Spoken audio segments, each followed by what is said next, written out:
سڵاتان لەبێ خوێندکارانی خۆشەویست، خۆشحاڵم لەوانەیەکی نوێی چاپتەری چوارەم لە وانەی تۆپۆلۆجیکال سپەیس بە یاز و خۆشەویستە دەبمەوە. لەم وانەیەدا باس لە تۆتەڵی دیسکۆنێکتد سپەیس دەکەین. کۆمەڵێک دیفینیشنمانەیە لەگەڵ چەند ئەگزامپڵێکە باسییان دەکەین. دیفینیشنی یەکەم پێمان دەڵێت a topological space X tau is said to be totally disconnected if and only if for each pair of distinct points x, y in X there exists a disconnection a union B of X such that X in A and Y in B. واتە بە topological space X tau پێوترێ totally disconnected space ئەگەر هاتوو بۆ هەردوو پۆینتێکی ناو X. واتە دوو پۆینتی جیاواز XY لەناو X ئەوە دیسکۆنێکشنێکمان هەبێ A union B لەسەر X کە X لەناو A بێ Y لەناو B بێ. واتە ئەمە بتوانین بۆ هەردوو پۆینتی جیاواز لەناو تۆپۆلۆجیکال سپەیسەکەیە دوو سێت بوەستینەوە، هەر یەکە لەو دوو پۆینتە کەوت بێتە ناو یەکێک لە سێتەکانەوە. واتە هیچ پۆینتێک نەکەوت بێتە ناو هەردوو سێتەکە و یونیۆنی ئەو دوو سێتەی کە دۆزیمانەتەوە دیسکۆنێکشن دروست بکەن لەسەر چی؟ لەسەر تۆپۆلۆجیکال سپەیسی X. واتە یونیۆنەکەیان بکاتە X و ئینتەرسێکشنەکەشیان فای بێ، X لەناو یەکێکیان بێ، Y لەناو ئەوی تریانە بێ. دوایەوە ریمارکێکمانەیە we know that every space which consists a single point is totally disconnected. واتە هەر سپەیسێک بێنین پێکاتی بێت تەنها لە یەک پۆینت. واتە single point space ئەوە چیە؟ totally disconnected space. بۆ چونکە بەپێی لۆجیک false then true چی دەرەچێتەوە؟ true دەرەچێتەوە. واتە ئێمە لەناو ئەو سپەیسەیە دوو پۆینتمان نییە، واتە مەرجەکەمان فۆڵسە، زێنی هەر شتێکی بکەین هەر true دەرەچێتەوە، کەواتە مادەم تەنها یەک پۆینتمان هەیە دوو پۆینتمان نییە، کەواتە ئەمە چیە؟ ئەبێ بە totally disconnected space. بۆ چونکە false then true هەمیشە چیە؟ هەمیشە trueە. ئێمەش سەرەتا دوو پۆینتەکەمان نییە، کەواتە فۆڵسە. ئەگەر زێنی هەر شتێکی بکەین هەرچی دەرەچێتەوە هەر true دەرەچێتەوە. بۆیە ئەڵێن چی؟ ئەگەر سپەیسێکمانە بە یەک پۆینتی تیا بێ ئەوە totally disconnected spaceە، بۆ چونکە false then true دەرەچێت. دووەمەڵێ from یەکەم we see that a one point topological space is both connected and totally disconnected space.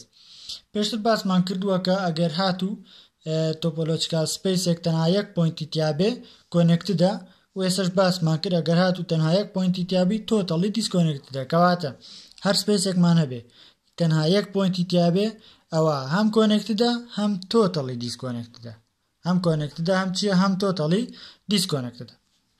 دوای ئەگزامپڵێکمانە ئەگزامپڵ لێت X یەکسان بێ بە A و B و C، تاویش یەکسان بێ بە فای A B C وادوە A و C A و B B و C X then X و tau is totally disconnected. ئایا X و tau totally disconnectedە؟ solution شیکاریەکە.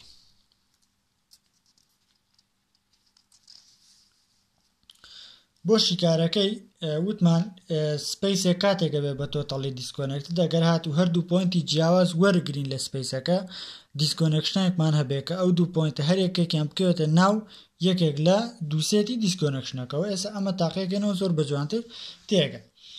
سپەیسی X و چی تایە؟ A و B و C تایە. بزانین بۆ هەر یەکە لەم دوو پۆینتانە A و B کە دوو پۆینتی جیاوازن دانن لە کێ؟ دانن لە X.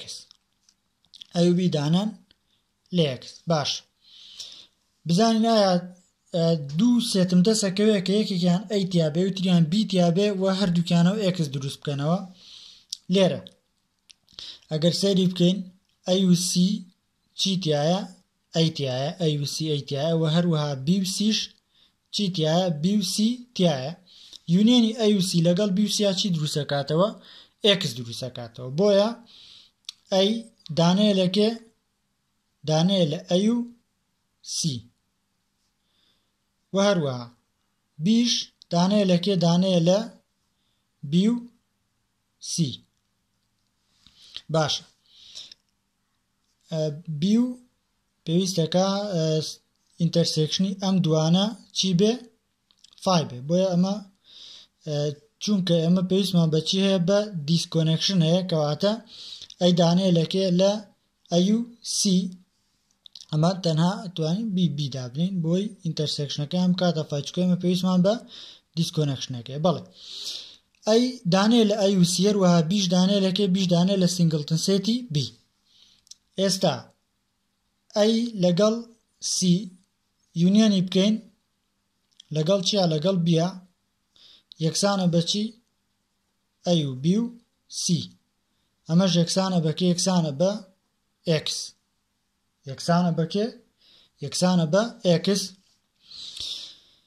اینجا وەکو ئینتەرسێکشنەکەیان AUC ئینتەرسێکشن بکەین لەگەڵ بیە ئینتەرسێکشنەکەیان چیەکە فایەکات و هەروەها B دانە نییە لە AUC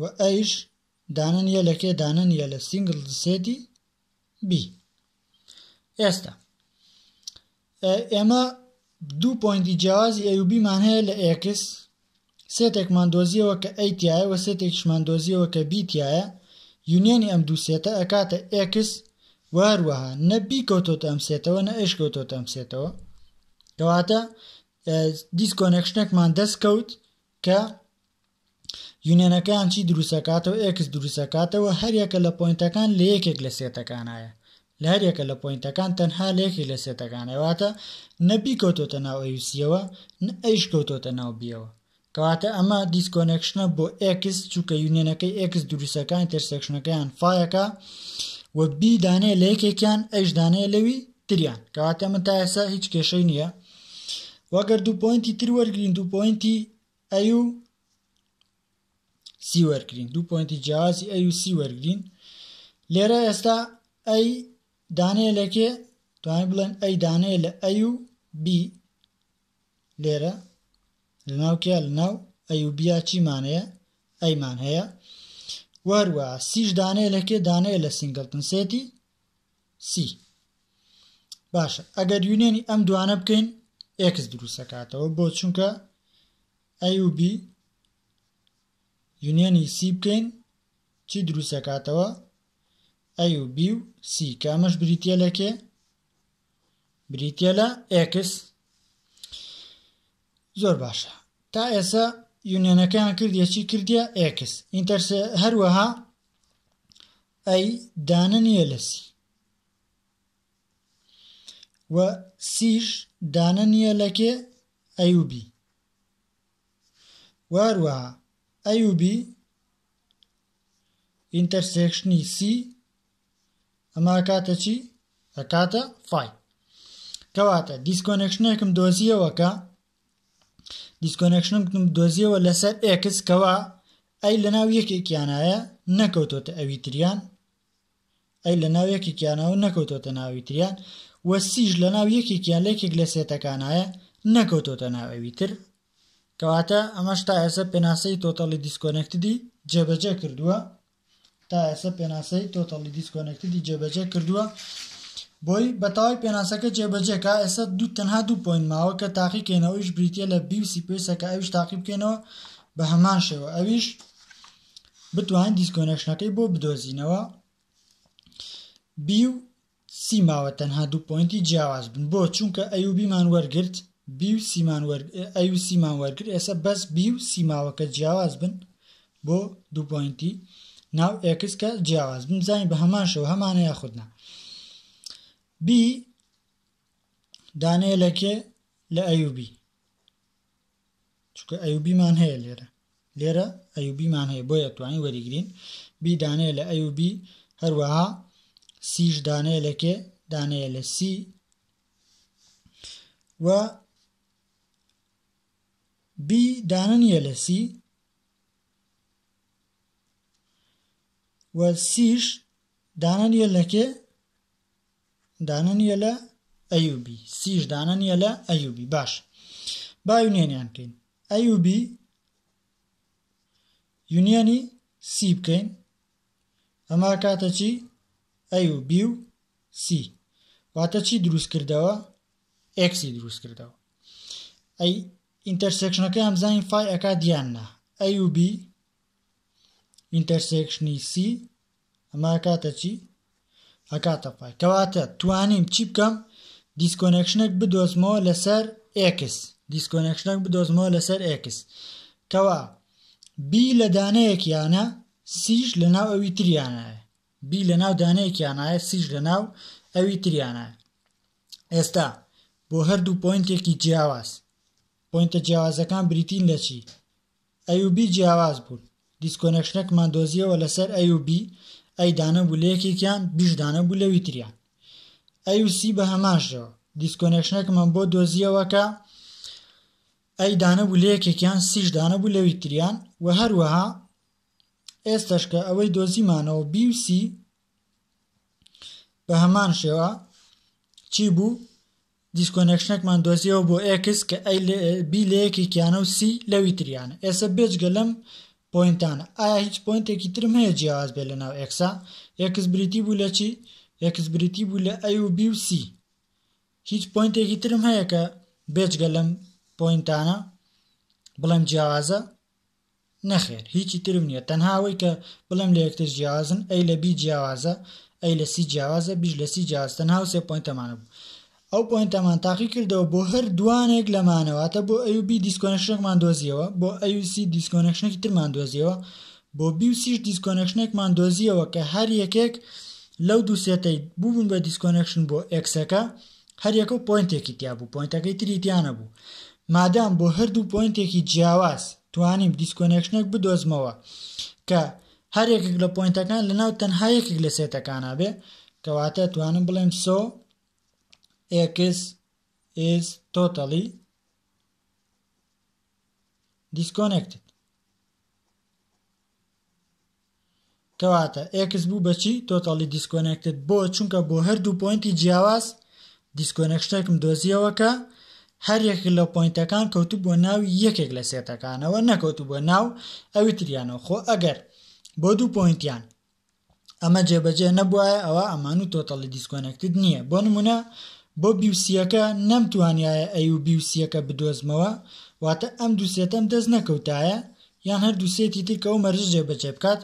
ئەگەر ئەو سێتانەمان دەست نەکەوتایە ئەوە نەمانەتوانی بڵێن ئەمە totally disconnected. بۆ چونکە دوو پۆینتی جیاوازم هەبوو کە دیسکۆنێکشنیان لەسەر نەبوو.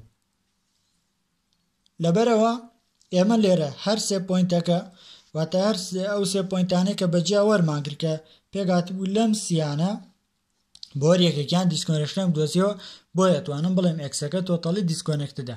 ئەگەر بۆ یەک دانەیان نەبوایە ئەوە ئەمان و totally disconnected نییە، واتە بۆ سێتێک 200 پۆینتی تیاوێ بتەوێ totally disconnected ئەم سێتە بدۆزیتەوە، پێویستەکە هەموو پۆینتەکان تاقی بکەیتەوە، واتە هەر 200 پۆینتەکە تاقی بکەیتەوە. ئەگەر بۆ یەک دانەیان دیسکۆنێکشنەکە و دەست نەکەوت ئەوە ناتوانانی بڵێ totally disconnectedە.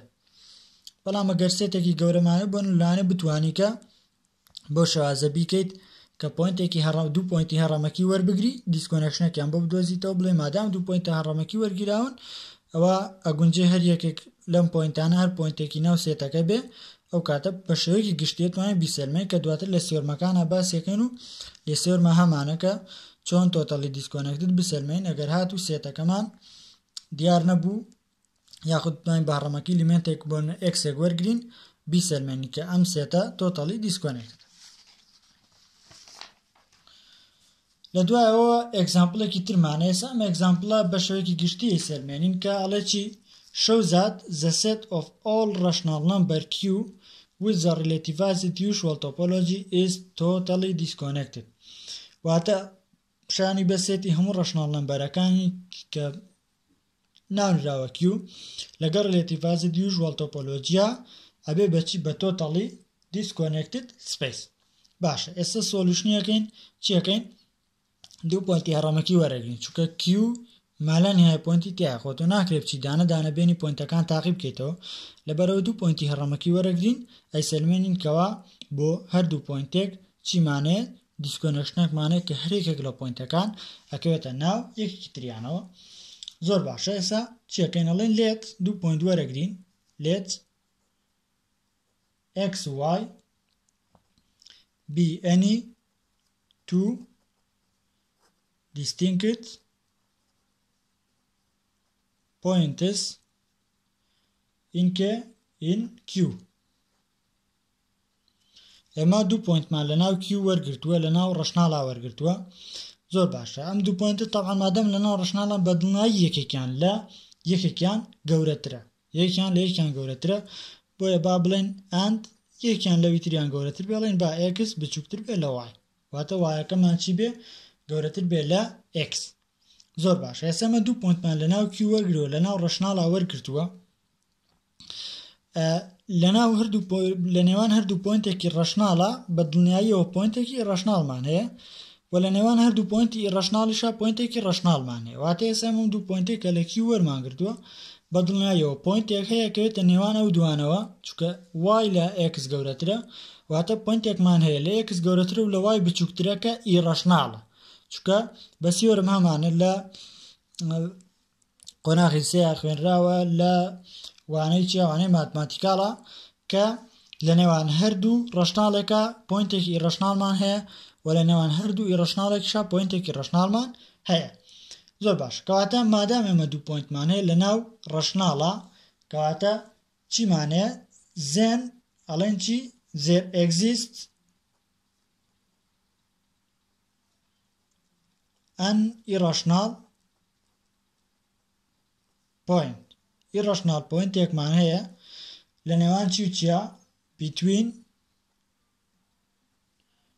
x و y say ناوێنین چی ناوێنین a point یەکمان هەیە کە لە نێوان x و y کەواتە سەد زات مادام ئەڵێن between x and y لێرە x بچووکترە لە y کەواتە x بچووکترە لەو پۆینتە و ئەم پۆینتەش بچووکترە لە y چکە کاڵێن between مانایەوە گەیەنە یعنی لە نێوان ئەو دوانەیە واتە لە یەکێکیان گەورەترە لەوی تریان بچووکترە ئەنجاڵێن لێت بە ئەیەکمان هەبێ ئەی یەکسان بێ بە چی یەکسان بێ بە q واتە ئەم ئینتەرڤاڵە بکەین بە دوو بەشەوە q intersection ناقز مالانی هەتاوەکو ئەی وەروە بیەکیشمان هەبێ یەکسان بێ بەکێ یەکسان بێ بە q intersection ئەی هەتاوەکو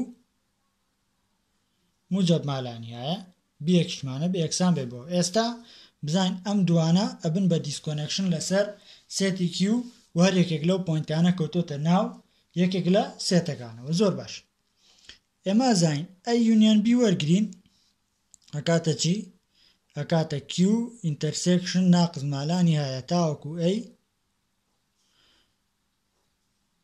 union q intersection ئەی هەتاوەکو موجب مالانی هەیە کاتە یونیۆنی ئەم دوانە چونکە ئەمەیان ئەیە و ئەوەشیان بیە ئەکاڵێن ئەی یونیۆن b ئەمە ژەکاتەکە ئەمە ژەکاتە q ئەمە ئەکاتە q intersection ئەم دوان کاتە ناقص مالانی هەیە بۆ intersection ئەم دوان ژەکاتە ئەی بۆ موجب مالانی هەیە یونیۆنی ناقص مالانی هەیە بۆ ئەی لەگەڵ ئەی بۆ موجب مالانی هەیە ئەکاتەوە کە ئەکاتەوە q زۆر باش کەواتە یونیۆنی ئەم دوانە چی یونیۆنی ئەم دوانە کردیە q هەروەها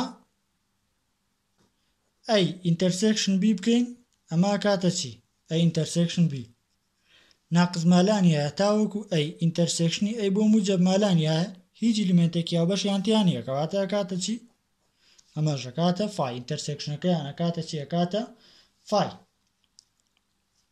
و ئەزانین ئەی یەکسان نییە بە فای بۆ چونکە ئەی وتومان ئەکاتە ناقص مالانی هەیە بۆ q intersection ناقص مالانی هەیە بۆ ئەی ئەمە هەر سێتێک بێ بێگومان پۆینتی چی تایە پۆینتی ڕەشناڵی تایە کەواتە ئەمە هیچ کات فای ناکاوە بیش بە هەمان شێوە هیچ کات فای ناکا بە هەمان شێوە بیش یەکسان نییە بە چی یەکسان نییە بە فای چکە ئەم نێوانە پۆینتی چی تایە پۆینتی ڕەشناڵی تایە بەلانی کەمەوەکە وایە لێرە ئەمەیان وای تایە و ئەمەشیان بەلانی کەمەوە چی تایە ئێکسی تایە کەواتە هیچیان فانی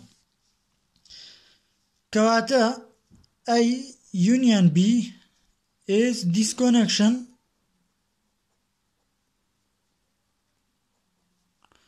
on q کەواتە A union B disconnection بۆ Q بۆ چونکە یونیۆنەکەی کردیە Q A union B کردیە چی کردیە Q ئینتەرسێکشنەکەیان کردیە فای و هیچ کام لەمانە چی نەبوون فای نەبوون کەواتە ئەمە دیسکۆنێکشنە لەسەر Q کە پێشتر پێناسی دیسکۆنێکشنمان خوێندووە ئەزانن کە دیسکۆنێکشن چۆنە کەواتە ئەمە دیسکۆنێکشنە لەسەر کێ لەسەر Q و هەروەها X دانەیە لە A X دانەیە لێرە ئەمە Y تیانە بۆ ئێمە چونکە هەتاوەکو کوێ هاتوین تاوەکو A هاتوین لێرەیە هەتاوەکو پۆینتی A small هاتوین لە دوای A smallەوە Y مان هەیە ئێمە تا ئێرە هاتوین کەواتە ئەمە چی تیانە Y تیانە بەڵکو چی تایە X تایە و هەروەها Yش دانەیە لەکێ دانەیە لە B بۆ چونکە بیەکە لە ئەوە دەست پێکا بۆ موجەمالان هەیە کەواتە وای شیتیایە چونکە وای گەورەترە لە ئەی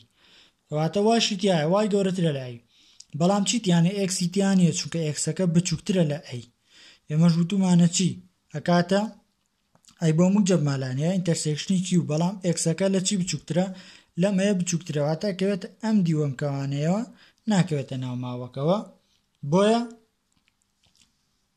ئێکسی تیانە بیەکە بەڵکو چیتیە وایتیە ئێستا دیسکۆنێکشنێکمان دۆزیەوە لەسەر کیو ئێکس لە ناو یەکێکیانایە واژ لە ناو ئەوی تریانایە کە ئێکس وای دوو پۆینتی جیان واتە ئەڵێن سۆ کیو is totally disconnected لەگەڵ چیە with relativized topology لەگەڵ relativized topology usual relativized topology with usual relativized topology چیە کیوەکەمان totally disconnectedەکە لەسەرەوە باسمان کرد لەسەرەوە سەرمانوە ئەمەش وانەیەم جارەمان بوو بە هیوای سوود وەرگرت